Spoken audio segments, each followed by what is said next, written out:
Good morning friends.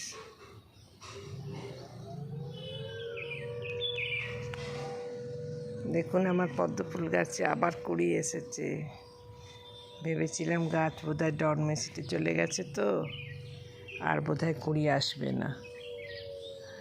দেখছি আবার কুড়ি এসেছে নতুন করে, খুব আনন্দ লাগছে, আবার ফুল পাবো।